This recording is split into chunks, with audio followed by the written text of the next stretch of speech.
bana be sudumelang ya dumedisang ke makatollo wa go dikatuwe makatollo wa topo tse tshweu se letsa mangope taola supa kopano ya motho le modimo wa hae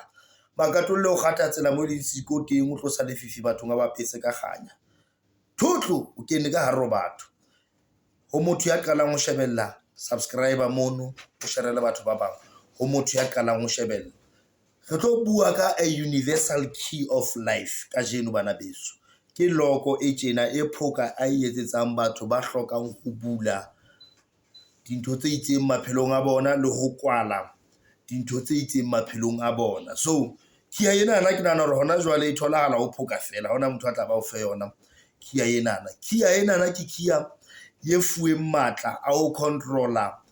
memoya e teng kapo ditabatabelo tse teng bophelong ba hao. It's a key ha o shebile ke normal key but gona le ka tsela eo e etswang ka yona especially le ka maseko a teng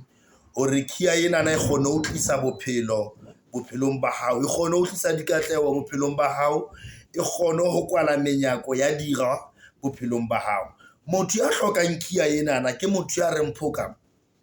ke batla ho bula monyako wa business ya ka ha e tsamaye hantle ke kopa o mfe kia. Phoka ke batla ho bula monyako wa relationship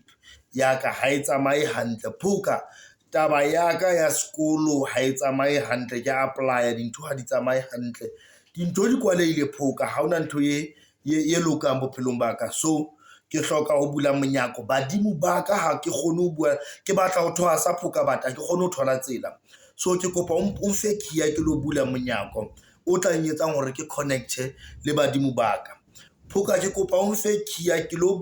kwala monyako wa dira ha ke kena ka haro batho ba ntabele batho ba mpua hampe batho ba rera ho mpolaya. So kia ke enana e emetse wena ho tloha hona jwale o shebe date up to di 3 tsa March is 2.5 ha o ka shebella video enana after di 3 tsa March ska etsa mistake ngwaneso ke 6000 kia enana e Phoka a etsa hore se ke ya feta lebaka le ntseng ke etse ke fane ka taba ya kia ena ne ke sa batle ho bua ka yona. So batho ba tshwereng ba re ntate Phoka ke kopa o tsebise batho ba bang ka kia enana hobane gona re sebeleditse haholo. So batho ba bang le bona o se ke ba kwalla ka ntle. So ne ke re ke se ka le kwalla ka ntle bana beso ka universal key of success. So ke kopa re etse re thole le wena kia enana then o tlo kgona ho bona hore dintho tse kwalileng bophelong ba hao hore o tlo di bula ka tsela ntho e nngwe le nngwe e batlang ho e bula kia ke enana ha o e batla